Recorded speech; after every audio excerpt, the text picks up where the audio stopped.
भारतामध्ये कॅन्सरचं प्रमाण भयंकर वाढतंय.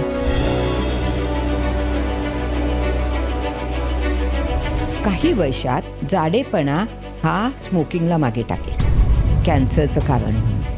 हो, तुला अंजलिना जोली ऐकून माहीत हो. असेल. तिने तिचे दोन्ही स्तन काढून टाकले कारण तिला BRAF नावाचा जेनेटिक डिफेक्ट आहे. कोणत्या प्रकारचे कर्करोग टाळता येतील? मृत्यूला कारणीभूत कर्करोग आहेत ना, हे इथले बहुतेक सगळे टाळता येतील. कॅन्सरनी आपल्या शरीरात कसा शिरकाव केला ते आपल्याला कळतच नाही. तर अशी कोणती लक्षणं आहेत की जेव्हा की बाबा नाही मला हे होते म्हणजे काहीतरी गडबड आहे? तिसरी गोष्ट जी लोक बिलकुल आता ऐकायला तयार नाही आहेत माझं, त्यांना राग येतो.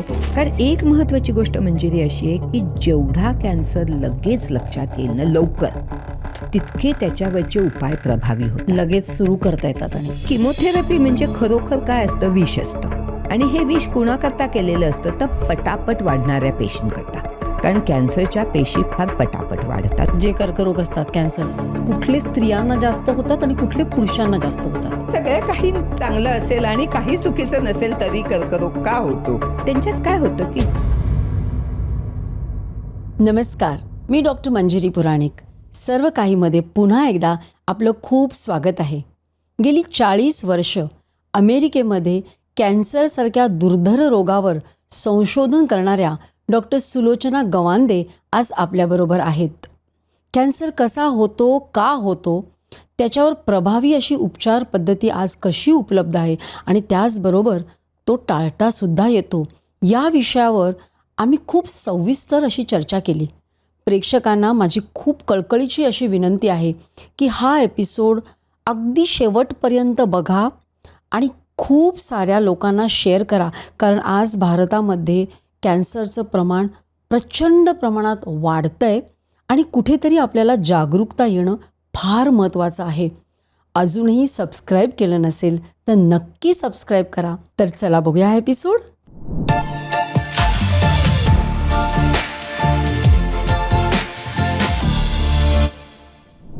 नमस्कार सुलूताई, तुमचं सर्व काहीमध्ये खूप खूप स्वागत आहे.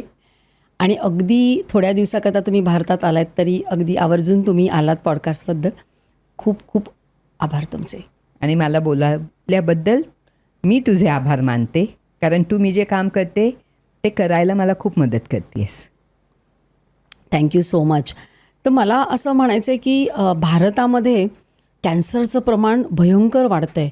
म्हणजे आता 2018 ते 2020मध्ये साधारण 12% कॅन्सरचं प्रमाण वाढतं आहे आणि 10% कॅन्सरमुळे होणाऱ्या मृत्यूचं प्रमाण वाढतं आहे. आणि कॅन्सर झाला असं म्हटलं ना की माणूस तिथेच हताश होतो आणि नातेवाईकांना वाटतं की आता काय खरं नाही. तर मला सुलूते असं तुम्हाला विचारायचं आहे की खरंच सगळे कॅन्सर जीवघेणे असतात का? नाही. तर आता आधी आपण थोडं प्रमाणाबद्दल बोलू. तर हा रोग खूप जुना आहे. म्हणजे पहिला उल्लेख येतो इजिप्तच्या ममीजमध्ये, म्हणजे जवळजवळ 3000 वर्षापूर्वी. तेव्हा जास्त करून जे शरीरावर दिसणारे म्हणजे स्तनाचा वगैरे असे कर्करोग माहीत होते. कधीच तो संपूर्णपणे बरा करता आला नाही. त्याच्यानंतर मध्ययुगीन काळात काही फारसं संशोधन झालं नाही. हे फक्त आपल्याला आता DNA कळायला लागलं, जीन्स कळायला लागले, तेव्हा आपल्याला कळलं की कर्करोग कशामुळे होतो. आणि हे कळतं तेव्हा आपल्याला समजतं की ह्याचं प्रमाण का बदलते. नुसतं प्रमाण नाही बदलते, त्याचे प्रकार बदलत आहेत. म्हणजे पूर्वीच्या काळी जे कर्करोग होत होते ते आता होत आहेत असं नाही. कारण आता आपण आपल्या आयुष्यात अशा अनेक गोष्टी आणल्या आहेत ज्यांना कर्ककारक म्हणतात, इंग्लिशमध्ये कार्सिनोजन्स, जे पूर्वी नव्हते. तर त्याच्यामुळे आता होणारे कर्करोग वेगळे आहेत. त्यातले काही खूप घातक आहेत, त्याच्यावर काही औषध नाही आहे, त्याच्यामुळे मृत्यू अगदी नक्की होतो. पण सुदैवाने हे सगळं आपल्याला समजत असताना वैज्ञानिक आणि वैद्यकीय आणि टेक्नॉलॉजिकल हे सगळीच प्रगती खूप झाली आहे आणि त्याच्यामुळे उपायही वाढत गेलेत. त्याच्यामुळे मी असं कधीच म्हणणार नाही की तुम्हाला एकदा कर्करोग झाला कळलं की असं ताबडतोब माणसाने धरून चालावं की आता पुढे आपल्याला काही वेळ नाही. हे मानणं अतिशय चुकीचं आहे. म्हणजे बरा होऊ शकतो. बरा होऊ शकतो, पण बरा होऊ शकतो ना ह्याची व्याख्या वेगळी आहे. म्हणजे जेव्हा आपण कर्करोगाची ट्रीटमेंट देतो तेव्हा आपण त्या औषधाचं किंवा उपचारांचं यशस्वीपणा कसा मोजतो? तर 2 वर्ष जगला, 5 वर्ष जगला आणि 10 वर्ष जगला. 5 वर्ष जगल्यावर डॉक्टरांना बरीचशी खात्री असते की हा माणूस जवळजवळ बरा झाला आणि 10व्या वर्षी ते अगदी म्हणतात की आता हा संपूर्ण मुक्त आहे. पण ह्याचबरोबर तुला मी आत्ताच काही वेळापूर्वी सांगत होते, तुझ्या माझ्या परिचयात कोणाला तरी 12 वर्षांनी परत झाला. काय आहे हा रोग आहे ना, हा खूप कसं मी तुला सांगू, लबाड आहे आणि छुपा आहे आणि त्याला शरीरात शोधून काढणं शक्य नसतं आणि तो लपून राहू शकतो आणि त्याला योग्य परिस्थिती मिळाली तर परत येऊ शकतो.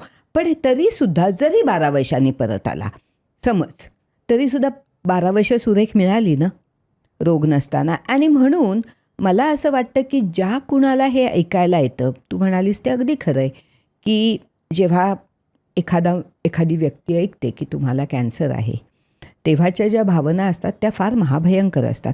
म्हणजे ज्यांना नाही आहे त्यांनासुद्धा माहीत आहे की आपल्याला जर शंका जरी आली तरी आपल्या काळजाचा ठाव सुटतो, हो की नाही? बरोबर. तर जेव्हा ज्यांना खात्रीने सांगितलं जातं तेव्हा त्यांचं काय होत असेल? शॉक, राग, उदासपणा, खंत आणि पुन्हा कित्येक वेळेला मानसिक बाकी व्याधी असतील की माझ्या मुलांचं काय होईल, माझे म्हातारे आईवडील आहेत, पैशांचा प्रश्न असतो. ह्या सगळ्यातनं मी सगळ्यांना नेहमी एकच सांगते, कुठलंही संकट असू दे तोंड द्यायलाच पाहिजे, पळून नाही जायचं. आणि ते कसं तोंड द्यायचं हे मात्र मी माझ्या पुस्तकात फार छान सांगितलं. 1-2दा माझ्या पुस्तकाचा उल्लेख येणार आहे, कारण माझ्या पुस्तकात लिहिताना मी जसं की कर्करोगाचे प्रकार किती आहेत आणि त्याला उपचार किती आहेत हे लिहिलं, तसं मी कर्करोगाला सामोरे जाताना तुम्ही काय कराल, कसं त्याच्याशी ही लढाई कराल आणि त्याच्यातूनही काहीतरी चांगलं आयुष्यात कसं मिळवाल हेही सांगितलं आहे. कारण शेवटी प्रत्येक रोग त्याच्या परीने माणसाला छळतो. कर्करोगाचं वैशिष्ट्य असं आहे की तो फार जास्त काळ लपून राहतो. म्हणजे बहुतेक लोकांना कल्पना नसते की हा रोग सुरू होऊन, आता मी रोग सुरू कसा होतो हे सांगू का 1-2 मिनिटात? हो सांग ना. म्हणजे मी विचारणारच होतं की नक्की कुठून उगम होतो त्याचा. हां, बरोबर विचारलंस. तर बघ आपल्या शरीरात किती सेल्स आहेत? पेशी, सेल्स म्हणजे पेशी किंवा पेशी म्हणजे सेल्स. तर ह्या ज्या पेशी असतात इतक्या जास्त आहेत, म्हणजे ट्रिलियन्स, की जर आपण 1, 2, 3 असं मोजलं तर मला वाटतं काय ती 13 वर्ष लागतील मोजायला. माझ्या पुस्तकात मी बरोबर दिलं, आता माझ्या लक्षात नाही आहे. अफाट आहे तेवढं, अगणित आहे तसं धरून चाल. तर ह्या पेशी असतात ना, ह्या प्रत्येक पेशीमध्ये एक न्यूक्लियस म्हणजे केंद्रस्थान असतं आणि त्याच्यामध्ये क्रोमोझोम्स असतात. क्रोमोझोम्स 2 असतात, एक येतो आईकडून, एक येतो वडिलांकडून. त्या क्रोमोझोम्सवर जीन्स असतात. म्हणजे जीन म्हणजे खरोखर कंट्रोल सेंटर आहे. तर जीन्स माणसाला घडवतात. तुझ्या डोळ्याचा रंग माझ्या डोळ्याचा रंग वेगळा आहे, कारण आपल्या जीन्स वेगळ्या आहेत. केसाचा रंग, डोळ्याचा रंग म्हणजे रूप, आणि त्याच्यानंतर बुद्धी, त्याच्यानंतर इव्हन तुमचा स्वभाव, हे सगळं जीन्स घडवतात. आणि हे करताना त्या बाकी आपल्या शरीरातली कामं म्हणजे कुठली प्रोटीन्स निर्माण करायची, कुठचे किती सेल्स कधी निर्माण झाल्या पाहिजेत, कुठे काय इन्फेक्शन झालं तर कुठच्या सेल्स गेल्या पाहिजेत वगैरे, सगळी कामं ह्या कंट्रोल सेंटरमधून होतात. तर ह्या जीन्स असतात त्यांना धक्का लागू शकतो, म्हणजे त्यांना इंजुरी होऊ शकते. कशामुळे? तर तेच महत्त्वाचं आहे की हे कशामुळे. बरोबर बोला, बरीच कारणं आहेत. तर त्यातली काही कारणं असतात, म्हणजे कुठचीही गोष्ट वारंवार अशी झाली की जी अनैसर्गिक आहे तर त्यामुळे होऊ शकतं. साधं उदाहरण म्हणजे की सिगरेटचा धूर करणं आणि त्याच्यामुळे येणारे जे कण असतात आतून जातात वगैरे, हे जेव्हा सेल्स ते सामावून घेतात, कारण ते शरीरातून बाहेर तर कुठे ते जायला पाहिजे, हे सगळं काम कोण करतं? त्या पेशीच करतात. ते करताना धक्का लागू शकतो. हे एक उदाहरण झालं. नाही, मला एक असं विचारायचं याच्यामध्ये की तू म्हणाली सिगरेटचा धूर, मग जेव्हा स्मोकर्स जे असतात त्यांना फक्त लंग कॅन्सरच होऊ शकतो का कुठलाही होऊ शकतो? त्यांना इतरही होतात, पण प्राधान्याने फुफ्फुसाचा होतो म्हणजे लंग कॅन्सर, कारण तिथे त्यांचा सरळ सरळ संपर्क येतो ना, तिथे डॅमेज होते cells. हां, तिथे डॅमेज होतं. आणि त्यांच्या आजूबाजूला वावरणारे जे असतात की जे ॲक्च्युअल स्मोकर नसतात, पण आपण ज्याला पॅसिव्ह स्मोकिंग म्हणतो, त्यांना पण त्यांनाही ते होतं, धूर कारण येतोच ना. हो, मग त्यांनाही होतोच ना. अच्छा. म्हणजे तुला माहिती आहे का की धूम्रपान करणाऱ्याच सगळ्यात जास्त आहे, त्याच्यानंतर पॅसिव्ह म्हणजे जे आजूबाजूला असतात, आणि त्याच्यानंतर पोल्युशन. सो पोल्युशनने सुद्धा होतो की नाही, कारण तुम्ही ना, पण सांगायचा मुद्दा असा आहे की अशा वेगवेगळ्या कारणाने ज्याला कर्ककारक गोष्टी म्हणतो त्याच्यामुळे तो धक्का पुन्हा पुन्हा जेव्हा त्या जीन्सना लागतो तेव्हा त्या जीन्समध्ये फरक होतो. म्हणजे त्यांचं जे मूळ रूप आहे त्याला म्युटेशन म्हणतात. आणि ही जी म्युटेशन्स असतात, शरीर निसर्गाने बनवलं आहे अशा तऱ्हेने की इतर पेशी ह्या अशा बंडखोर पेशींना किंवा चुकार पेशींना ओळखून नष्ट करतं किंवा दुरुस्त करतं. ह्यातलं काहीही होत नाही. तेव्हा एक प्रकार होतो. आणि पुन्हा आपण ह्या एवढ्या छोट्या सेशनमध्ये मी हे सगळं नाही सांगू शकत, पण एक होतं की नेहमी न वाढणारी पेशी ती वाढायला लागते, मोठी व्हायला लागते, म्हणजे रिप्रोडक्शन. आणि तिला बरीच म्हणजे त्याच्यापासून बऱ्याच पेशी बनतात, त्याची गाठ होते. कळलं ना. तरीसुद्धा शरीराची प्रतिक्षमता शक्ती जी असते ती हे सगळं एका काबूत ठेवते, जास्त होऊ देत नाही. पण कधीतरी असं होत असेल की आजारपणामुळे किंवा इतर काही कारणामुळे शरीरातले शरीर थोडं कमजोर झालेलं असतं. म्हणजे हे जे सगळं ताब्यात ठेवायची जी शक्ती आहे ती कमी पडते आणि मग ही गाठ भराभर वाढायला लागते आणि तिचा पुढे जाऊन कॅन्सर होतो. तर हे सगळं ही प्रक्रिया व्हायला कित्येक वेळेला 15 ते 20 वर्ष जातात. कुठची मूळ पेशी आहे जिने हे बंड केलं आणि तिच्यामुळे हे कॅन्सर झालं कधीच कळत नाही. आणि म्हणून इथे गमतीची गोष्ट अशी आहे की आपण जेव्हा म्हणतो की आता कॅन्सर वाढतोय, ह्याची सुरुवात 15 ते 20 वर्ष झाली. तुला माहिती आहे का, मी अमेरिकेत राहते. अमेरिकेत आता स्मोकिंग, धूम्रपान जवळजवळ बंद झालं आहे, पण 20 वर्षापूर्वी होतं आणि त्याच्या आधी. अजूनही त्याचे परिणाम आहेत. अजूनही लंग कॅन्सर पेशंट्स खूप जास्त आहेत, कारण ते 20 वर्षापूर्वी करत होते. आणि त्याच्यात अजून गमतीची गोष्ट अशी आहे की आता बायकांचे दिसत आहेत. का तर बायकांनी पुरुषांच्या नंतर धूम्रपानाला सुरुवात केली, म्हणून त्यांचे परिणाम अजून दिसत आहेत. तुला कळतंय मी काय म्हणते ते? की हे असं नाही हा आजार की तुम्ही काहीतरी आज केलं तर तुम्हाला उद्या दिसलं. ह्याच्यामुळे लोकांना कळत नाही ग की आपल्याच वागण्यामुळे आपण हे संकट ओढवून घेतोय. हा, तर तू म्हणते आपलं वागणं म्हणजे एक स्मोकिंग झालं की ज्याच्यामुळे हळूहळू पेशींचा नाश होऊन किंवा त्यांच्या त्या जीन्सवर परिणाम होऊन हळूहळू त्यांची अनिर्बंध अशी वाढ होते, ट्यूमर होतो. मग आणखीन कोणत्या अशा गोष्टी आहेत की ज्याला आपणच जबाबदार आहोत? तर अशा कोणत्या गोष्टी आहेत की ज्यामुळे कॅन्सर होऊ शकतो, म्हणजे आपल्या जीवनशैलीतल्या? तर आता असं म्हणतायत की 70% कॅन्सर हा आपण टाळू शकतो. 70%. हां, कल्पना किती जास्त झाला.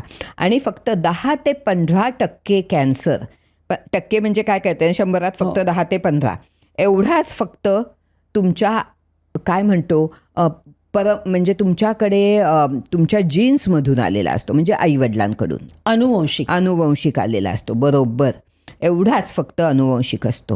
हां, कॅन्सर अनुवंशिक नसतो, म्हणून मी थोडी तिथे थांबले होते. कॅन्सरच्या जीन्समधला डिफेक्ट अनुवंशिक असतो. काही लोकांचं म्हणणं असं आहे की तो डिफेक्ट असला तरीसुद्धा त्या प्रत्येकाला कॅन्सर होईल असं नाही, त्याला पोषक वातावरण मिळालं तरच होईल म्हणून. पण अनुवंशिक म्हणजे डिफेक्टिव्ह जीन्स असू शकतात. हां, तर आता मला एक काय विचारायचं आहे की शेवटी तू काय म्हणालीस की हे सगळं जीन्सपासून सुरू होतं, विच एकदम छोट्यातल्या छोट्या. मग आयदर थोडंसं काहीतरी डिफेक्ट तुम्ही आईवडिलांकडनं 10 ते 15% कर्करोग तुम्ही म्हणू शकता की ह्या माणसाची लाईक BRAF. तुला अंजलिना जोली ऐकून माहीत असेल, तिने तिचे 2 स्तन काढून टाकले कारण तिला BRAF नावाचा जेनेटिक डिफेक्ट आहे तिच्या आलेला. आणि तो जेव्हा असतो तेव्हा स्तनाचा कॅन्सर व्हायची शक्यता फार वाढते. तर तिला ते नको होतं आणि म्हणून तिने ते होऊ नये, कायम ही काळजी घेऊन राहू नये म्हणून 2 स्तन काढून टाकले. मी असं म्हणत नाही की हा बरोबर उपाय. तुला मी एक उदाहरण देते. पण अशी शक्यता असणारे लोक फक्त 10 ते 15% असतात. 10 ते 15% लोकांच्यात हा प्रश्न तू विचारशील म्हणून मी तुला आधीच उत्तर देते की सुलूताई सगळं काही चांगलं असेल आणि काही चुकीचं नसेल तरी कर्करोग का होतो, हा प्रश्न तू मला नक्की विचार. ना तर मी तुला आत्ता उत्तर देते पण तू अजून विचारू शकतेस.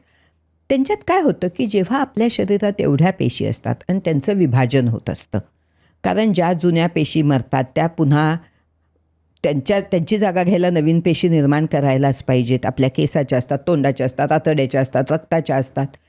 ते विभाजन होत असताना कधीतरी चूक होते गं.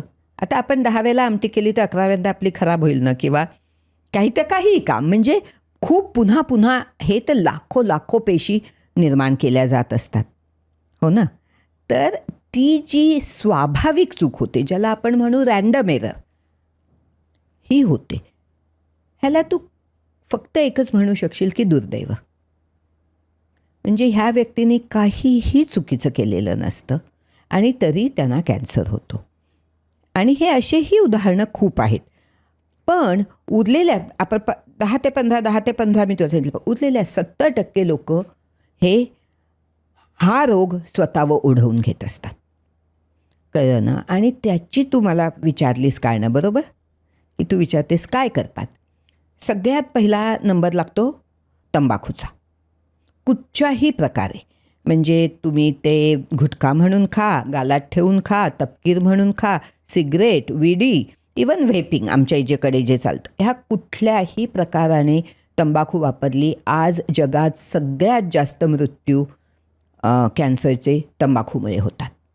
कोणते कॅन्सर होतात यांना? ओरल कॅन्सर, हे तोंडाचे वगैरे तर सगळे होतात. जिभेचा होतो, गालाचा होतो, जबड्याचा होतो, फुफ्फुसाचा होतो, हे सगळ्यात जास्त.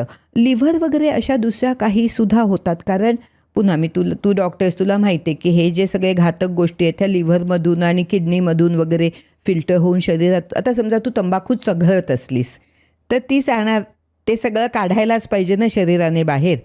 म्हणजे ते लिव्हरमधून, मूत्रपिंड म्हणजे किडनीमधून जाणारच. हे सगळे कॅन्सर होतात. जाणून बुजून तंबाखू कशी मार्केट केली गेली. आणि आता असं झालं आहे की हे सगळे मृत्यू आता अमेरिकेत नाही होणार आहेत, पाश्चिमात्य देशात नाही होणार आहेत, कमी होणार आहेत. हे सगळे आपल्या देशातून होणार आहेत. कारण आपण त्यांचं अनुकरण केलं. अनुकरण नाही केलं, तिथे बंदीच आहे त्यांना, सिगरेट कंपन्यांना. म्हणून त्यांनी सगळा बाजार आता गरीब देशात घातला आहे आणि अनुकरण केलंच आहे. पण तो मूर्खपणा आहे. पण आधी मार्केटिंग पण झालं नाही एवढं. आणि आपल्याकडे ह्याच्या विरुद्ध फार कडक कायदे झाले पाहिजेत. मला वाटतं होत पण आहेत. मला चुकीचं नाही बोलायचं काही. पण मी तुला सांगू का, मी जेव्हा ऑफिसमध्ये जाऊन अगदी शून्याखाली टेम्परेचर असताना सुद्धा कुडकुडत तिथे उभं राहून सिगरेटी ओढणारे लोक पाहिलेत, ते बहुतेक भारतीय आणि चायनीज होते. हे दुर्दैव आहे ना, हो की नाही. तर हे दुसरं ज्याच्यावर मला फार विरोध होतो, सो एक झालं तंबाखू, क्षकिरण, किंवा आपण त्याच्याबद्दल थोडं बोलत होतो, किंवा टॅनिंग, सूर्यात बसणं वगैरे, हे जे आहेत आपल्याकडे प्रमाण कमी आहे. नक्की होतो पण कमी आहे, कारण आपल्याकडे सुदैवाने मेलनिन आहे, आपला रंग ब्राऊन आहे, सावळा, त्यामुळे आपल्याला थोडंसं संरक्षण मिळतं. तर ते एक झालं. मग तिसरी गोष्ट जी लोक बिलकुल आता ऐकायला तयार नाही आहेत, माझं त्यांना राग येतो पण माझं सांगणं हे माझं काम आहे, म्हणजे दारू. 2 दिवसापूर्वी न्यूयॉर्क टाइम्सने पुन्हा एक रिपोर्ट दिला आहे आणि त्याच्यात ते म्हणत आहेत की नो म्हणजे कुठच्याही प्रौढ माणसाला दारू पिण्यापासून काहीही फायदा नाही. आणि एका माणसाने ते एका संशोधकाने इतकं चिडून लिहिलं आहे की जेव्हा तुम्ही तो पहिला दारूचा थेंब घेता तेव्हापासून तुमची कर्करोगाची शक्यता वाढते. पण लोक नाही मानत. मला खूप विरोध होतो मी ह्याच्याबद्दल बोलते तेव्हा. अरे मग ते रेड वाईन्सबद्दल आपण बोललो ते काय, म्हटलं तो खोटेपणा होता, ते त्यांना पैसे मिळवायचे होते म्हणून त्यांनी असं सांगितलं. हे आपल्याकडे इतकं नव्हतं गं, दारू पिणं इतकं सर्वसामान्य नव्हतं. तर त्याच्यामुळे कुच्चे होत नाहीत तू विचार. म्हणजे अन्ननलिकेचा होतो, नंतर स्टमक होतो, लिव्हर होतो, इंटेस्टिन होतो, इतक्या प्रकारचे कॅन्सर होतात दारूमुळे. तर ते झालं. त्याच्याहून एक वेगळा असा नवीन आला आहे. काय झालं आहे की आत्तापर्यंत उत्क्रांती म्हणजे इव्होल्युशन, माणसाला हे माहिती होतं की दुष्काळात काय करायचं. माणसाला म्हणजे माणसाच्या शरीराला आपण सगळे उत्क्रांतीतूनच बनलो आहेत आणि आपले शरीर, आपले जीन्स ते त्या त्या परिस्थितीला सामावून घेऊन जिवंत राहण्यासाठी बदल घडवतात, बरोबर. त्यामुळे आपल्या ज्या बहुतेक जीन्स आहेत त्यांना माहिती आहे की जेव्हा अन्न कमी होईल, ग्लुकोज कमी होईल, तेव्हा काय करावं. पण इतकं अन्न जास्त झाल्यावर काय करावं हे माहितीच नाही आहे. आता जे झालं आहे ना की इतकी सुबत्ता झाली आहे आणि इतकं खाणं झालं आहे, आपल्या शरीराला माहीत नाही त्याचं काय करायचं. अगं आपल्याच काय, माझी एक मांजर मेली लिव्हर फेल्युअर होऊन. ते फॅटी फूड अमेरिकेचं लिव्हर झालं तिला, फॅटी लिव्हर. तिला फॅटी लिव्हर, मी चेष्टा नाही करत आहे, खरोखर झाली. आणि तेव्हा मी वाचलं त्याच्याबद्दल खूप आणि मला कळलं की जंगलात राहून उंदीर पकडून ते कोरडं मांस रक्त खाणारी तिला आम्ही ते फ्रेंच फ्राईजसारखं कुडूप गेलो जे ती खूप आनंदाने खायची. काय होणार त्याचं. आणि आपल्याकडे भारतात पण नॉन अल्कोहोलिक फॅटी लिव्हर खूप जास्त होत चालली आहे. आणि असं मी ऐकलं आहे, मी ज्या मीटिंगला जाते त्याच्यात, की आपल्याकडे लिव्हर कॅन्सरचं प्रमाण खूप वाढणार आहे. ह्याचं कारण एक म्हणजे हे खाणं आणि दुसरं म्हणजे दारू. हे दोन्ही गोष्टी आपण आपल्यावर ओढवून घेतो आहे. बरं, ह्याच्यात अजून एक गोष्ट झाली आहे, ती म्हणजे की आता तुला माहिती आहे मुलं बाहेर जाऊन खेळत नाहीत. काय करतात, आयपॅडवर असतात, फोनवर असतात. शारीरिक हालचाल खूप कमी झाली आहे. तर ही जी सक्रिय जीवनशैली होती एकेकाळी, आपण अतिशय हिंडते फिरते होतो, ते सगळं गेलं आहे. आणि आपली बैठी दिनचर्या झाली आहे, शरीरं वाढली आहेत. तर मला ह्या सप्टेंबरच्या कालनिर्णयमध्ये साळगावकरांनी मला सांगितलं, ते माझ्या पुस्तकाच्या प्रकाशनाला आले होते. म्हणाले, अहो मला तुम्ही माझ्या इंग्लिश आणि मराठी कॅलेंडर करता लिहून द्या. म्हटलं हा विषय एवढा मोठा आहे, तुम्हाला मी काय लिहून देऊ एवढ्या थोड्या शब्दात. तर त्यांनी मला ह्या 2 गोष्टींबद्दल लिहायला सांगितलं की सक्रिय जीवनशैलीची काय आवश्यकता आहे, किंवा ती न केल्यामुळे कसा धोका वाढतो आणि दारूमुळे कसा धोका वाढतो. ह्या 2 गोष्टीवर ह्या सप्टेंबर महिन्याच्या कालनिर्णयाच्या मागे बघ लेख असतात, त्याच्यावर मी लिहिलं आहे. आणि मी सतत लोकांना हे सांगत असते की बाबांनो, सगळं मिळतंय म्हणून सगळं खायला पाहिजे असं नाही. सतत गाडी उभी आहे म्हणून आपण कधी चालायचं असं करू नका. कारण ह्या गोष्टींनी, तुझा पुढचा प्रश्न काय असेल याचा मला अंदाज आहे, पण मी तुला विचारायला देणार. मला ते नाही, माझ्या डोक्यात चालू आहे की जेव्हा सुलूताई तुम्ही म्हणता की खाणं, तर आता इतकं ते फास्ट फूड पहिली गोष्ट आहे, म्हणजे बर्गर्स आहे म्हणा किंवा आता हे कोल्ड्रिंक्स आहेत. तर त्यामुळे मला असं वाटतं की काय खातो हे पण बदललं आहे, फायबर नाहीसं झालं आहे. आणि आता मी असं ऐकते की कोलोरेक्टल जे कॅन्सर्स आहेत त्याचं प्रमाण फार वाढलेलं आहे आणि प्रोसेस्ड फूड. तर मग आता आपण नाहीतरी आता खाण्याबद्दल बोलतोय ना, तर हे खाणं जे आहे ते आता बदलतं आहे आणि पाहिजे तेव्हा पाहिजे ते मिळतं आहे 5 मिनिटात 10 मिनिटात. तर त्याच्यामुळे नक्की काय परिणाम झाला आहे. तर पहिलं कायच तुला सांगू का, की प्रोसेस म्हणजे प्रक्रिया केलेलं अन्न ही गरज आहे. आपण गव्हाच्या लोंब्या तशाच घेऊन खाऊ नाही शकत. आपल्याला गहू काढून ते पीठ करून त्याची पोळी करायला लागते. प्रश्न असा आहे की किती प्रक्रिया करायची, कळलं ना. म्हणजे आता आपण जेव्हा गव्हाची पोळी करतो तेव्हा आपण त्या पिठामध्ये पाणी घालतो, तेल घालतो, मीठ घालतो आणि पोळी लाटतो. आहे प्रक्रिया, कारण आपल्याला ते पचवता आलं पाहिजे, तेवढी प्रक्रिया करणं आवश्यक आहे. पण आज तू मला सांग की केळ्याच्या वेफरमध्ये किंवा बटाट्याच्या वेफरमध्ये किती केळं किंवा किती बटाटा असतो, किती प्रक्रिया असते, त्याच्यात कितीतरी साखर असते, कितीतरी मीठ असतं, भरपूर तेल असतं. तू जर कधीतरी इन्ग्रेडियंट्स वाचलेस तर तुला बटाटा शेवटी मिळेल कदाचित. साधी गोष्ट तुला सांगते, केक असतात ना बाजारात, म्हणजे आमच्या इथे पॅकेज्ड केक मिळतात. ट्विंकीज म्हणून एक मिळायचा, मी एकदा ट्विंकीजबद्दल वाचलं, फार लोकप्रिय होता ट्विंकीजचा केक, असा तो प्लास्टिकच्या वेस्टनात असायचा. तर मी एकदा वाचलं होतं की त्याच्यात 120 घटक असतात. ह्याच्यात हे सगळे प्रक्रिया केलेले अन्न असतं ना, हे चांगलं टिकावं आणि चांगलं लागावं म्हणून ह्याच्यात साखरेचं आणि मिठाचं प्रमाण जास्त असतं. बाकीही काही असे घटक घालतात ज्याची आपल्या शरीराला आवश्यकता नसते. त्यामुळे आपण घरात ताजं करून, की तू एक भाजी केलीस, समजा फ्लॉवरची भाजी केलीस, तर तू त्याच्यात काय घालशील, जे अगदी साधे नेहमीचे तिखट मीठ मसाला, बरोबर, तसं ते नसतं. तेलाचं प्रमाण बदलतं. ह्याच्यातनं 2 गोष्टी होतात. एक म्हणजे मी तुला म्हटलं तसं 2 नाही 3 होतात. नको ते घटक पोटात जातात. तो बाजूला ठेवूया मुद्दा. म्हणजे केमिकल्स आणि प्रिझर्वेटिव्ह थोड्या प्रमाणात जातात. दुसरी गोष्ट अशी होते की ह्याच्यात कॅलरीज खूप जास्त असतात. त्याच्यामुळे तुम्ही शरीराला नको तितक्या कॅलरीज देतात. ह्याच्यामुळे तुम्हाला जी हवी ती व्हिटॅमिन्स, खनिजं म्हणजे मिनरल्स किंवा इतर पोषक घटक ते मिळत नाहीत. आणि तिसरं म्हणजे की त्याने तुमचं खूप पोट भरल्यामुळे तुम्ही जे चांगलं अन्न खाल्लं असतं ते आता खात नाही. मग मुलं घरी येऊन म्हणतात, नाही गं मी आज पिझ्झा खाऊन आलो की मी चिप्सचा एक पॅकेट, मी डोरिटोजचं एक पॅकेट खाल्लं आहे, आता मला भूक नाही जेवायला. हे कित्येक घरात होत असेल. आणि हे जे होतं आहे ना, हे अतिशय चुकीचं होतं आहे. हे खरं तुला सांगू, हे अमेरिका ह्याच्या पलीकडे गेली आहे. माझी मुलगी आहे ती कारल्याची मेथीची भाजी खाण्यासाठी भांडते की आई तू खूप दिवसात गवारीची भाजी नाही केलीस. पण ती भारतात येते तेव्हा तिला दिसतं की हे असं कुणीच भारतातली मुलं तिच्या वयाची, आता 30 वर्षाची, कोणीच खात नाही. हे जे आपल्याकडे बदललं ना, म्हणजे हे आपलं जे पारंपरिक शहाणपण होतं. वाईट गोष्टी आपल्याला सोडायलाच पाहिजेत, प्रत्येक समाजात असतात. पण आपण काय सोडतोय, कशासाठी सोडतोय आणि त्याची जागी काय घालतोय, हा सारासार विचार आपल्याकडे आज जातोय, त्याचं मला खूप दुःख होतं. तर ह्या सगळ्यामुळे वजन वाढतं आहे. जेव्हा वजन जास्त असतं तेव्हा आपोआप स्थूलता येते. म्हणजे नकोसं वाटतं, जाऊ नये, कुठे हिंडू नये, काही करू. हे सगळं एकमेकावर अवलंबून आहे ना. आधी जाडेपणा येतो की आधी निष्क्रियता येते हे मला माहिती नाही, पण येते एवढं मात्र खरी. आणि मग त्याच्यामुळे मेद वाढलेलाच असतो. मेदाच्या पेशी खूप काम करत असतात. ते पुष्कळ स्त्राव निर्माण करतात. त्या नुसत्या गप्प बसलेल्या नसतात. आपण गप्प बसतो मेद आहे म्हणून, त्या पेशी नाही गप्प बसत. त्या ज्या स्त्राव निर्माण करतात दे आर लाईक हॉर्मोन्स, संप्रेरक.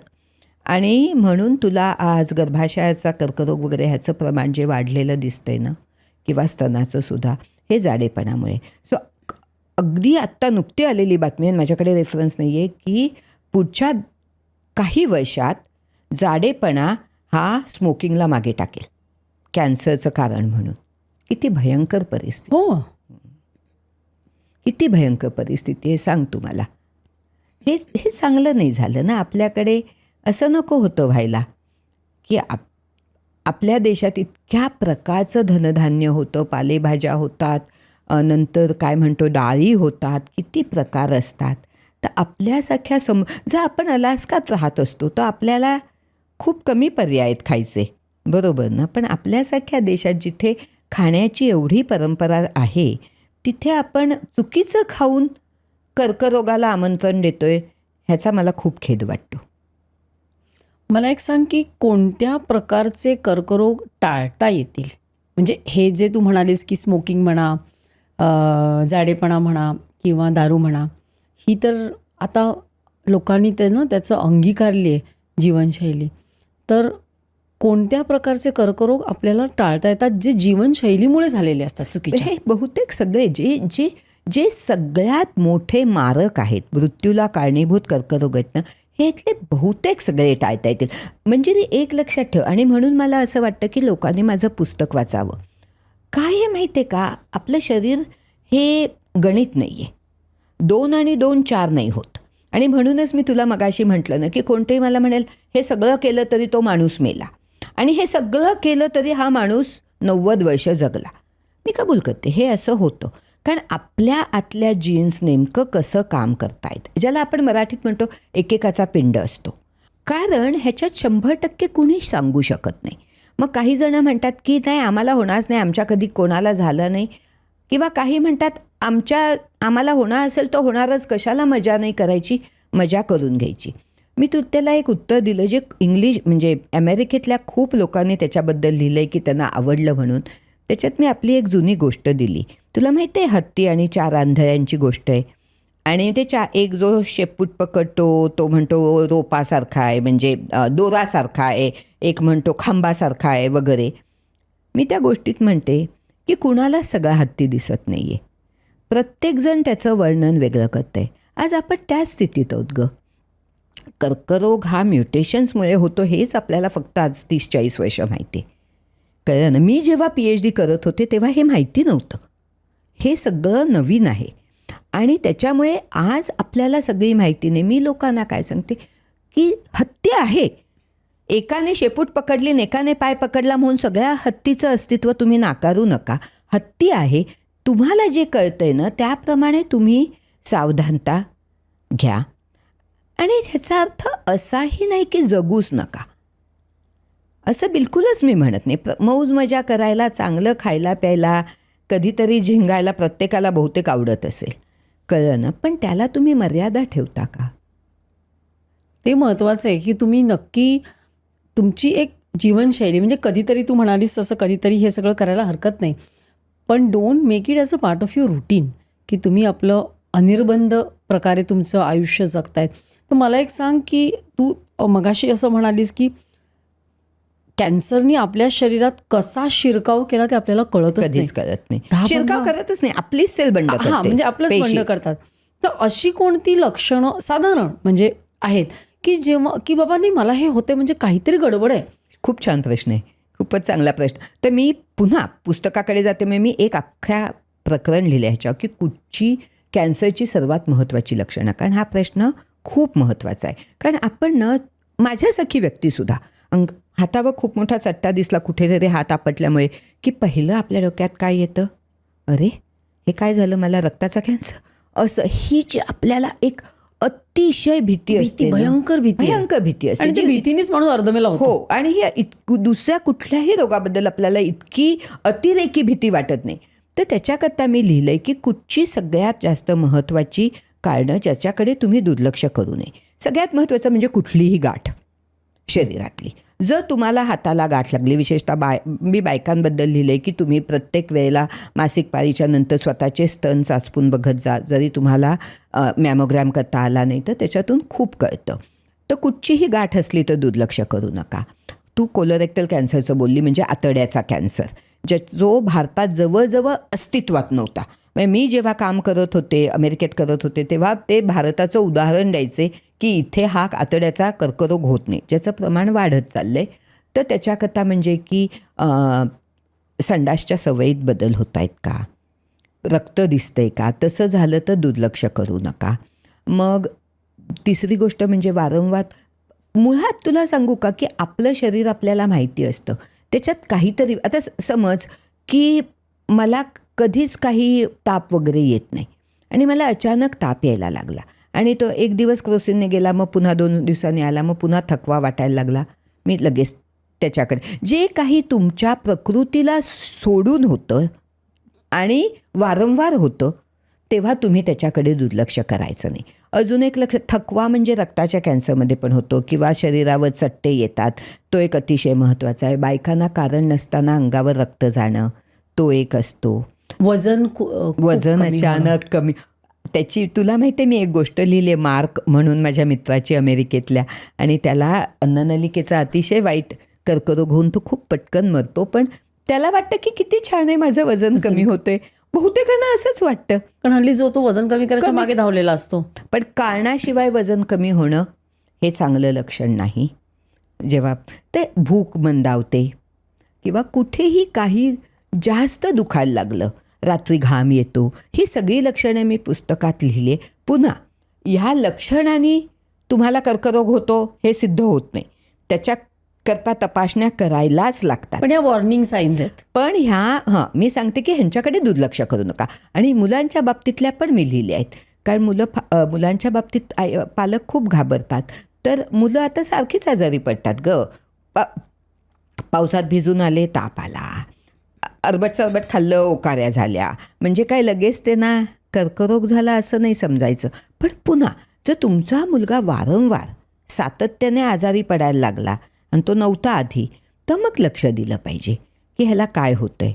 कारण एक महत्त्वाची गोष्ट मंजिरी अशी आहे की जेवढा कॅन्सर लगेच लक्षात येईल ना लवकर, तितके त्याच्यावरचे उपाय प्रभावी होतात, लगेच सुरू करता येतात आणि प्रभावी होतात, माणूस वाचवता येतो. कळलं ना. मला एक सांग की स्त्रियांमधले जे कर्करोग असतात, कॅन्सर, कुठले स्त्रियांना जास्त होतात आणि कुठले पुरुषांना जास्त होतात? सो पुरुषांचा महत्त्वाचा म्हणजे लंग आणि प्रॉस्टेट, म्हणजे फुफ्फुसाचा आणि प्रॉस्टेटचा, आणि मग त्याच्यानंतर आतड्याचा. हे पुरुषांमध्ये खूप जास्त होतात. बायकांच्यामध्ये स्तनाचा सगळ्यात जास्त आहे आणि त्याच्यानंतर गर्भाशयाचा होतो, मग सर्व्हिक्सचा होतो आणि बायकांना पण लंग कॅन्सर अमेरिकेत वगैरे होतो. आपल्याकडे आत्तापर्यंत सिगरेटी ओढत नव्हत्या, पण आता जर मुली सिगरेट ओढत असतील तर 20 वर्षांनी आपल्याला तो 10 ते 15 वर्षांनी आपल्याला त्याच्यातली वाढ दिसून येईल. मी पाहिले मुली दारू पण जास्त पितात हल्ली. ते सगळे बदल आपल्याला, पण सध्या तरी आपल्याकडे भारतात बायकांमध्ये ते कॅन्सर जास्त दिसत नाही. पण आपल्याकडे गर्भाशयाचा मुख म्हणजे सर्व्हिक्स हे पण 2 बऱ्यापैकी दिसतात. आणि कोलोरेक्टल कॅन्सर अजूनही म्हणजे आतड्याचा अजूनही पुरुषात थोडा जास्त असतो. तर आता जे आपण अगदी सुरुवातीला म्हटलं बघ की अरे बापरे कॅन्सर झाला म्हटल्यावर एक भीती वाटते, तर अजूनही एक अज्ञान आहे लोकांमध्ये. तर मला एक सांग की प्रत्येक कॅन्सरची ट्रीटमेंट वेगळी असते का, किंवा काही ट्रीटमेंट्स कॉमन असतात का? आणि त्याच्यामध्ये किंवा तू आता इतकी वर्ष त्याच्यावर संशोधन करतेस की लेटेस्ट काय आहे की म्हणजे ग्राउंड ब्रेकिंग, की मे बी 10 वर्षापूर्वी हा कॅन्सरनी गेला असता पण आज तो आयुष्य चांगलं जगतोय. तर मला थोडंसं ट्रीटमेंटबद्दल सांग. नक्की सांगते. तर आता एक लक्षात घे की प्रत्येक गाठ आहे ना ही कॅन्सरची नसते. तर काय फरक आहे कॅन्सर आणि कॅन्सर नसलेली गाठ? तर साधी गाठ असते ती तिथल्या तिथेच वाढते आणि राहते, काही करत नाही.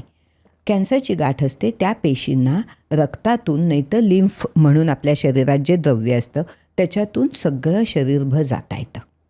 आणि तिथे तिथे जाऊन एखादं बी पडून झाड रुजावं तशा तिथे तिथे जाऊन त्यांची वाढ होते. म्हणजे तू म्हणते ते जे सगळीकडे पसरतं म्हणजे मेटास्टॅसिस. मेटास्टेसिस म्हणजे कुठल्या कॅन्सरचं मेटास्टॅसिस होतं आणि कुठल्याचं होत नाही? सगळ्यांचं होतं. कुठल्याही कॅन्सरचं होऊ शकतं. सगळ्या कॅन्सरचा मेटास्टेसिस होतो. पण काही महाभयंकर कॅन्सर असे असतात की मेटास्टेसिस व्हायच्या आधीच पेशंट मरून जातो. त्याचं अतिशय त्याचं अतिशय महत्त्वाचं उदाहरण माझा एक मित्र नुकताच गेला, मी तुझ्याशी बोलले, ग्लिओब्लास्टोमा म्हणजे मेंदूचा कॅन्सर. तर तो मेंदूच्या कॅन्सरमध्ये मेटास्टेसिस व्हायला वावच नसतो, त्याच्या आधीच माणूस मरण पावतो. कारण मेंदूचं काम जर बंद पडलं तर पुढे काय होणार, मेटास्टेसिस होण्या इतका वेळच नसतो. पण नाहीतर प्रत्येक कॅन्सरचं मध्ये ही मुळात व्याख्याच आहे कॅन्सरची की त्याच्या पेशी दुसरीकडे जाऊन वाढू शकतात. आणि ह्याच्या संदर्भाने मी तुला एक गोष्ट सांगते मग ट्रीटमेंटकडे जाते की मी जेव्हा इंग्लिश पुस्तक लिहित होते तेव्हा मला मदत करणारी मुलगी हार्वर्डमध्ये शिकलेली होती, खूप हुशार मुलगी होती. आणि मी तिची मदत घेतली होती कारण तिचं इंग्लिश फार चांगलं होतं. तर मला चुका काही इंग्लिशच्या माझ्या पुस्तकात व्हायला नको होत्या. तर तिने मला एक दिवस विचारलं, but tell me Sulu, why do patient with cancer die? अरे कॅन्सरने मृत्यू होतो हे सगळ्यांना माहिती आहे, पण ते मरतात कशाने? तुला माहिती आहे, तू डॉक्टर आहेस म्हणून तुला माहिती असेल, पण तू जर 100 लोकांना विचारलं त्यातल्या 99 लोकांना हे माहिती नसतं.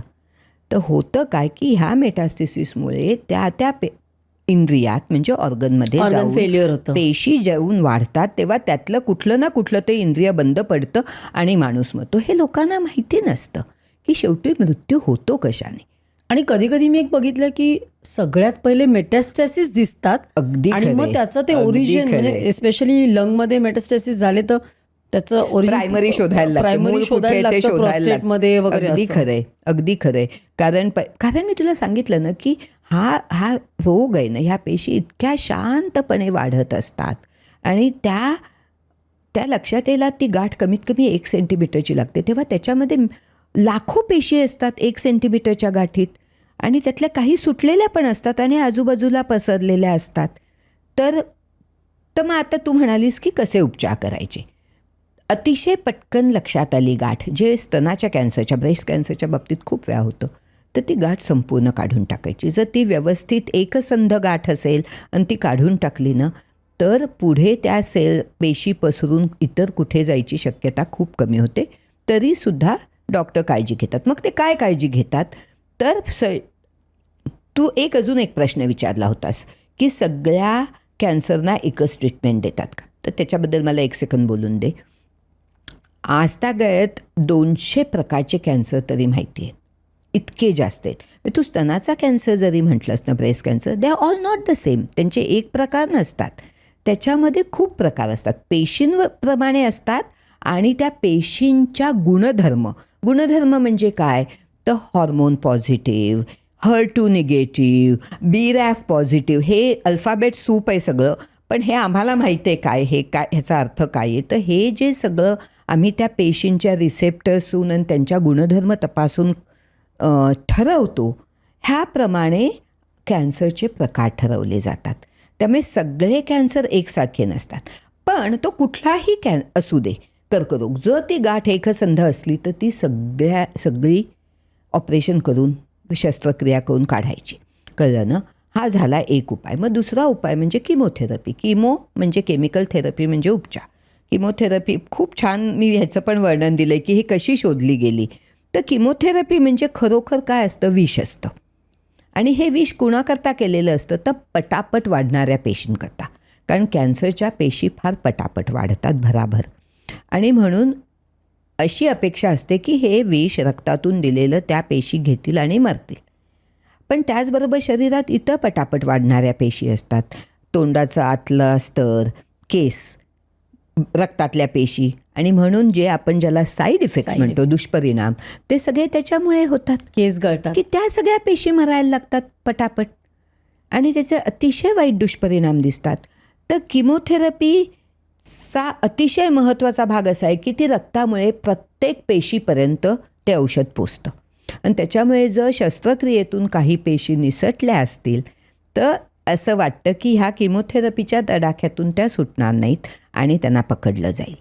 आता जर मूळ गाठ अशा ठिकाणी असेल की जिथे सहजपणे रेडिएशन देता येईल, ज्याला खूप लोक लाईट्स म्हणतात, तर ते दिलं जातं. म्हणजे त्याच्या आजूबाजूच्या भागात काही पेशी पसरल्या असतील तर त्या सगळ्या पकडून त्यांना मारलं जातं. प्रश्न कसा आहे की आपल्याला ह्या सगळ्या पेशी नष्ट करायच्यात, कारण ह्या प्रत्येक पेशीला जसं राणी माशी करू शकते तसं ही प्रत्येक पेशी कितीही प्रसवू शकते. त्या कितीही नवीन पेशी बनवू शकतात आणि त्यालाच तर आपण कॅन्सर म्हणतो ना.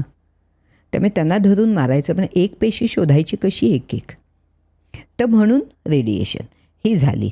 मग काही वेळेला विशेषतः कॉम्बिनेशन देतात का? अगदी अगदी अगदी कॉम्बिनेशन देतात, एकामागून एक देतात, बऱ्याच प्रकाराने करतात.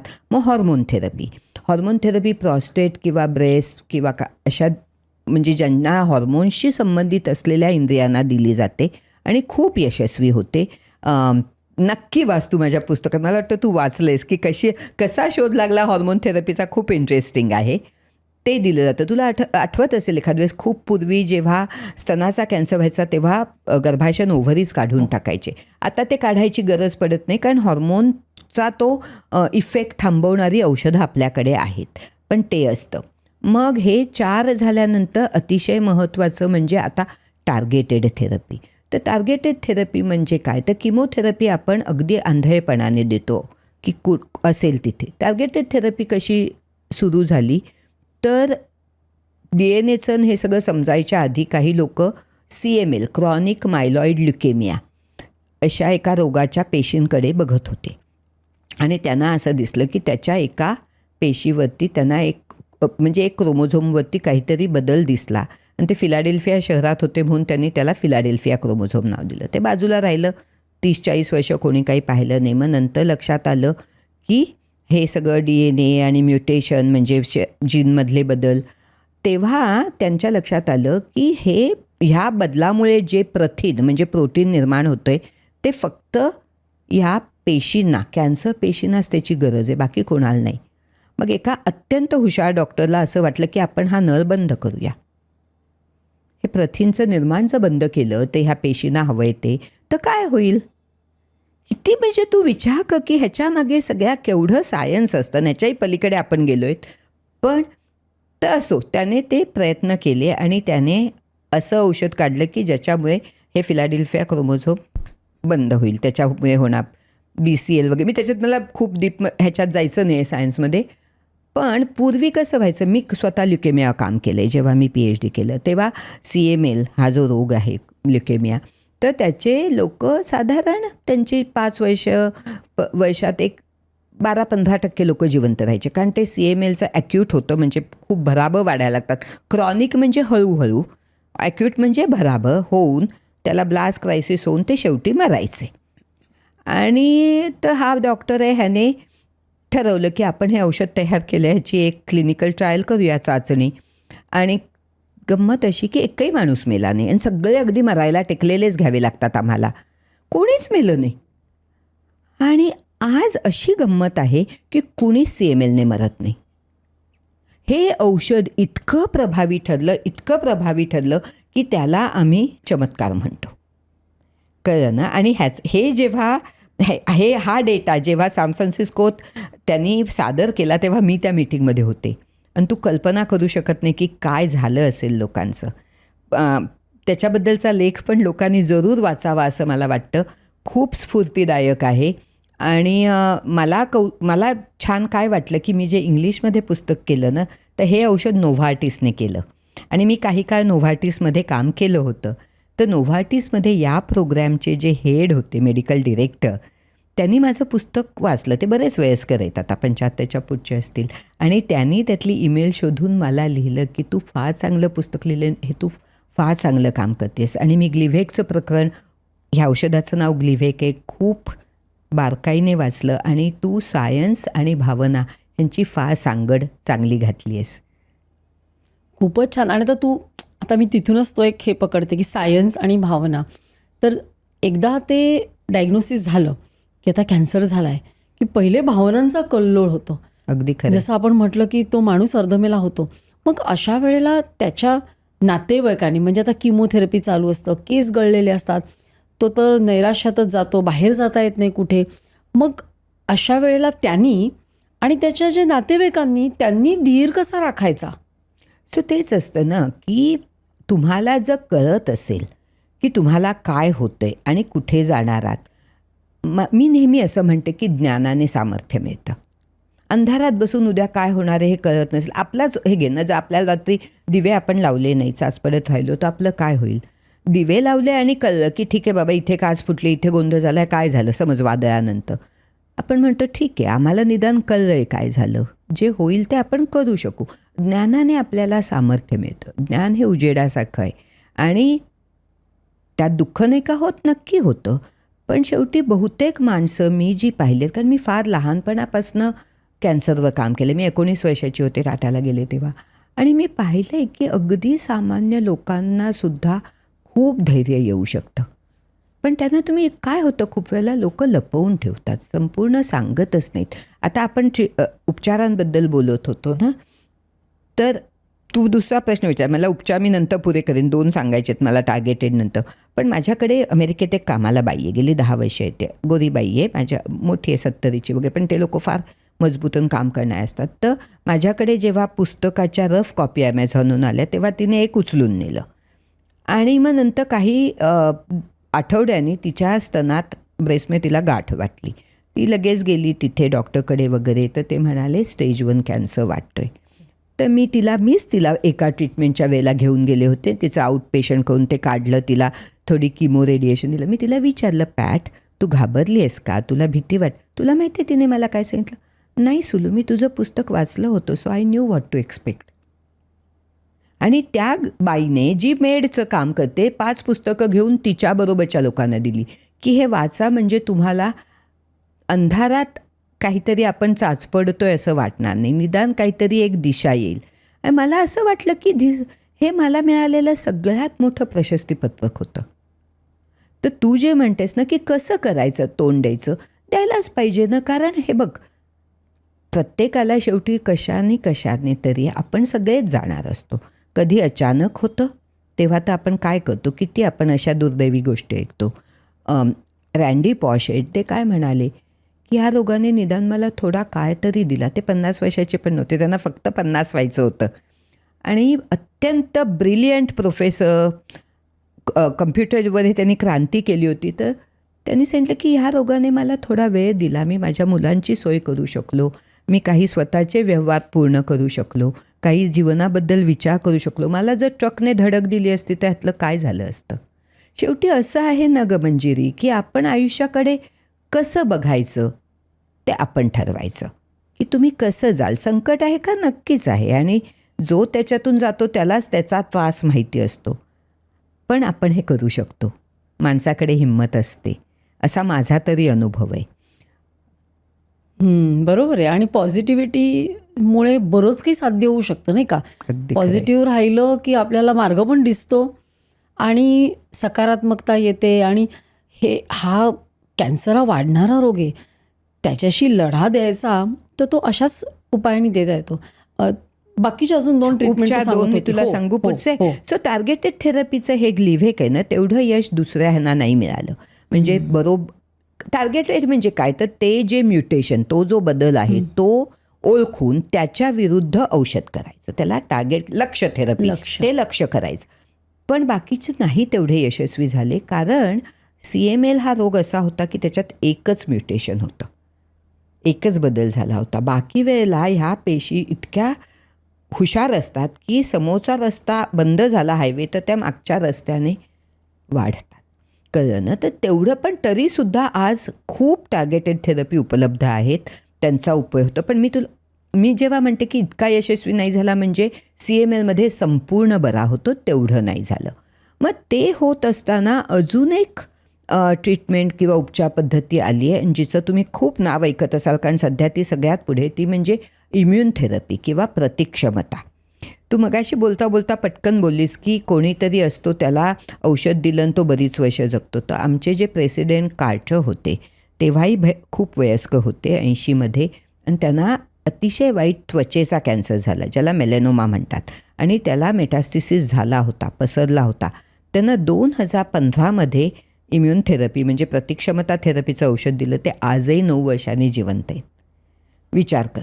तर प्रतिक्षमता थेरपी म्हणजे काय, तर खूप लोकांना प्रश्न पडला, विशेषतः शास्त्रज्ञांना, डॉक्टरांना, की आपल्या शरीराकडे ही ताकद आहे ना, की काही पण शरीराला योग्य नाही, घातक असं आत आलं तर त्याला फाईट करायचं, ते मारून टाकायचं. मग हा एवढा मोठा गोळा वाढतोय, ह्याला का नाही मारत? दुसरीकडे काही असे चमत्कार सो कॉल्ड चमत्कार झाले होते की एक माणूस होता, त्याला खूप मोठा गोळा होता, काहीतरी कॅन्सरची गाठ होती, पण त्याला खूप ताप आला आणि तो निघून गेला.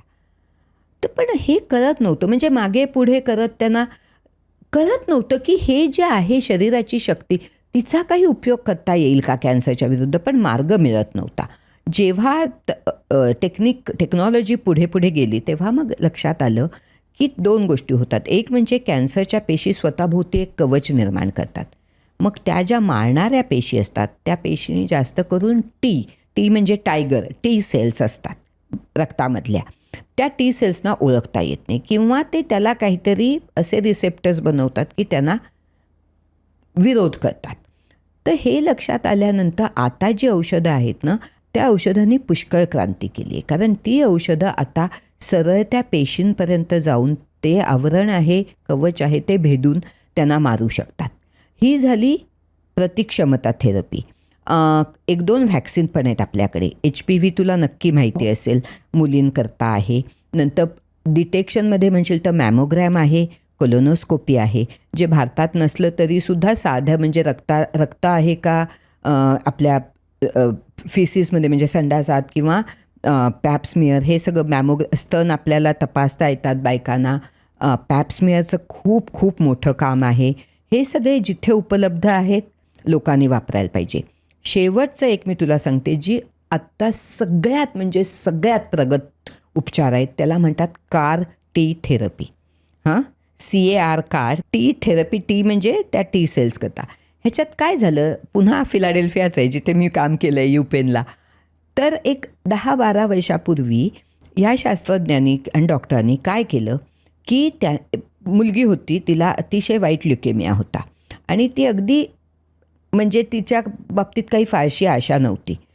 काय केलं असेल तर त्या रक्ताच्या म्हणजे कॅन्सरच्या पेशी घेतल्या आणि त्या मुलीच्या टी सेल्स घेऊन त्यांनी त्याला हे केलं, एकमेकांना दाखवलं की हा तुमचा हे आहे, काय म्हणतो, दुश्मन म्हणजे वैरी आहे, या पेशींना आणि मग त्या टी सेल्स ट्रेन केलेल्या परत घातल्या. मग त्या टी सेल्स बाहेर वाढवल्या पण नाहीत ग, त्यांना फक्त एक्सपोज केलं आणि त्यांना परत घातलं. तर त्याच्यानंतर त्या टी सेल्स आता त्यांना ओळखता यायला लागल्या, ह्या कॅन्सरच्या पेशी. आणि त्याच्यानंतर ती मुलगी अत्यंत आजारी झाली, माहिती आहे तुला, म्हणजे युद्ध झालं ना हां, अतिशय. म्हणजे तुला माहिती आहे कोविडमध्ये औषध दिलं, ते कुठलं स्टॉर्म म्हणायचो आपण, एनिवे तुला कळतं मी काय म्हणते, ते इतकं वाईट झालं आणि त्याच्यातून ह्यांनी फक्त सपोर्ट दिला त्या मुलीला, सपोर्टिंग थेरपी, की जे काय होईल ते होईल. आणि जेव्हा ती पोरगी त्याच्यातून बाहेर आली, जवळजवळ मृतप्राय झालेली, ती आज कॉलेजमध्ये शिकते, तिचा ल्युकेमिया गेला. एकदम बरी झाली. तर ही मुलांच्या बाबतीत, मुलांच्या ल्युकेमियाच्या बाबतीत ही थेरपी अत्यंत प्रभावी आहे. पण तू एक डॉक्टर आहेस, तू विचार कर की हा ड्रग नाही आहे, हे औषध नाही आहे बाजारात जाऊन घ्यायचं. प्रत्येक पेशंट बाय पेशंट, एक एक रोगी घेऊन, त्याच्या सेल्स घेऊन, ते करून, किंमत अफाट. ते सोड, तू किमतीचं तू सोड. पण दुसरं असं आहे की हे सगळ्या कर्करोगाच्या बाबतीत यशस्वी नाही होत. माझ्या माहितीत दुसरी एक मुलगी होती, तिला ब्रेनचा एक कर्करोग होता. त्यांनी ही कार्टी थेरपी करून पाहिली, पण तिला नाही फायदा झाला. का नाही झाला हे मी तुला मगाशी जी हत्तीची गोष्ट सांगितली तसे, की आपल्याला खूप काही माहिती नाही आहे गं. आणि मला तेच वाटतं की माझं काम काय आहे एक संशोधक म्हणून, की लोकांना जे माहिती नाही ते सांगायला पाहिजे. खोटं नाही सांगायचं कधी. हे या गोष्टी आज आपल्याला सिद्ध करून माहिती झाल्या आहेत. या गोष्टी अंधारात. आपण काय करू शकतो, ज्या माहिती आहेत त्याच्यावर आपण काम करू शकतो. बरोबर आहे. बाकीचं आपण काहीच नाही करू शकतो. आम्ही एकेकाळी टायफॉईड होता, कॉलरा होता, लोक त्याने मरत होते, तेव्हा आपण काय करत होतो, हो की नाही? तर जेव्हा तुम्हाला जास्त माहिती होईल तुम्ही जास्त करू शकाल. पण anyway, so CAR-T therapy is really शेवटची जी उपचार पद्धती आहे ती मी तुला सांगते. आणि हे सगळं मला लोकांना समजायला पाहिजे. माझ्या हे पुस्तक मी जेव्हा भारतात प्रसिद्ध केलं ना, मी तुला तेच प्रश्न, मला शेवटचा तुला एक विचारायचा होता की हे तू आपल्याला बोलताना गप्पांमध्ये बऱ्याचदा पुस्तकाचा बद्दल तू बोललीस, उल्लेख केलास.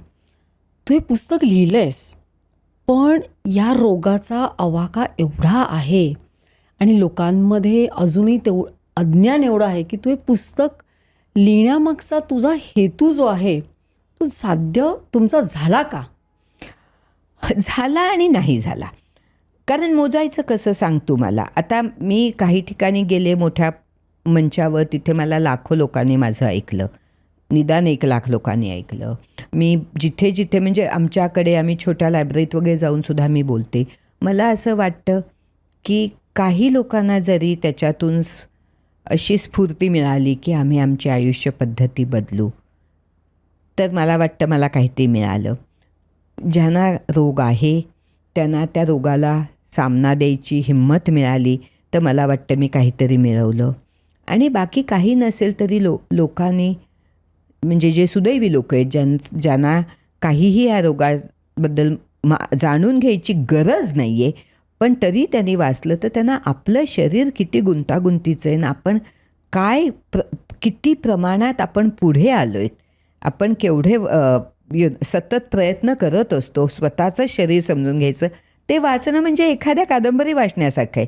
काही लोकांनी मला लिहिले की तुझं पुस्तक आम्ही 2 तासात वाचलं, आम्ही खालती ठेवलंच नाही.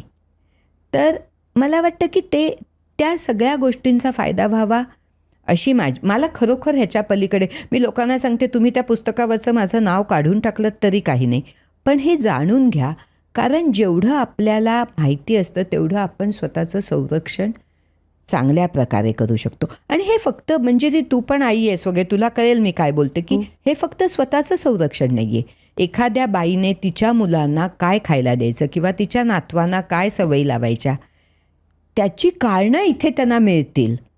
की का चांगलं खायचं, का मुलांना बाहेर खेळायला पाठवायचं, का त्यांना सारखं कम्प्युटरच्या समोर बसून द्यायचं नाही, ही कारणं मी इथे त्यांना अतिशय सोप्या भाषेत सांगते. आणि आज पण मला वाटत नाही इतक्या सोप्या भाषेत लिहिलेलं पुस्तक इतकी विस्तृत माहिती देणारं कुठचंही दुसरं नाही आहे. आणि ते तर झालंच, पण एवढा तुझा जो संशोधन तू इतकी वर्ष केलेलं आहेस, त्यामुळे तुला इतकी ती बिनचूक माहिती आहे आणि तुझी जी तळमळ आहे की हे लोकांपर्यंत पोचावं आणि त्यामुळे कुठेतरी काहीतरी बदल होईल, हे मला जास्त खरं म्हणजे भावलेलं आहे. तर सुलूताई, तुम्ही इकडे आलात, वेळात वेळ काढून, मला माहिती आहे की अमेरिकेहून इकडे आले की एक 10-15 दिवस असतात, मात्र तू इथे वेळात वेळ काढून आलीस आणि सर्व काहीच्या आपल्या प्रेक्षकांना कॅन्सरबद्दल सर्व काही सांगितलंस. नाही, असं नाही म्हणता येणार, पण मी सांगते पुढे जाऊन की त्यांना सर्व काही जर समजून घ्यायचं असेल तर काय केलं पाहिजे. तर सर्व काही समजून घ्यायचं असेल तर नक्कीच हे पुस्तक त्यांनी वाचलं पाहिजे. आपण ह्याची लिंक देऊच शेवटी, इंग्लिश आणि मराठी पुस्तकाची. हो. आणि मला असं वाटतं की ते तुला ईमेल करू शकतात ना, म्हणजे माझ्या इंग्लिश पुस्तकाच्या मागे माझी ईमेल आहे. हां, म्हणजे आपण खाली एक ईमेल हो, मी करू शकतो. नक्की देईन. हां, तर तू इथे आलीस त्याबद्दल खूप खूप आभार. अजून गप्पा मारायला आवडेल, पण मला असं वाटतं आपण प्रेक्षकांना विचारू, त्यांनी जर आपल्याला बोलवलं तर तू परत पुढच्या वेळेला भारतात अगदी येशील तर नक्की. परत आपण थोडं अजून खोलवर जाऊन बोलूया. तर पुन्हा एकदा तुझे आभार. Thank you so much. मला इथे यायला खूप आवडलं. तुझी ओळख झाली आणि तुझ्या सगळ्या प्रेक्षकांना मी भेटणार आहे, तर मला त्याचा खूप आनंद होतो आहे. आणि मला असं वाटतं की लोकांनी हा विषय लांब ठेवू नये, त्यांनी ह्याच्याबद्दल जाणून घ्यावं, बदल करावेत.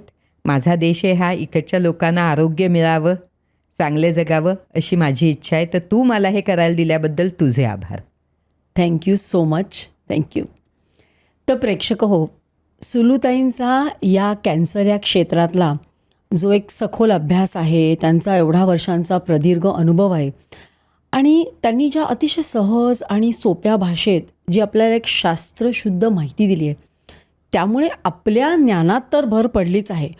पण हा पॉडकास्ट ऐकून, त्यांचं पुस्तक वाचून जर हजारोच्या लोकांनी हे जर ऐकलं, वाचलं आणि तर ज्यांना गरज आहे अशा लोकांपर्यंत ते जर पोचलं तर खूप मदत होईल. म्हणजे मी तर असं म्हणेन की अगदी 1% लोकांनी किंवा अगदी हाताच्या बोटावर मोजता येईल एवढ्या लोकांनी जरी आपल्या जीवनशैलीमध्ये जर फरक केला आणि त्यांना पुढे होणारा कॅन्सरचा धोका जर टाळता आला, तर मला असं वाटतं सुलूताईंनी जे आज एक शिवधनुष्य पेललेलं आहे किंवा उचललेलं आहे ते नक्कीच सार्थक लागेल.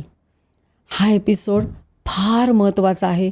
जास्तीत जास्त लोकांना शेअर करा, लाईक करा. अजून सबस्क्राईब केलं नसेल तर सर्व काहीला सबस्क्राईब करा. पुन्हा भेटूया पुढच्या एपिसोडमध्ये सर्व काहीमध्ये.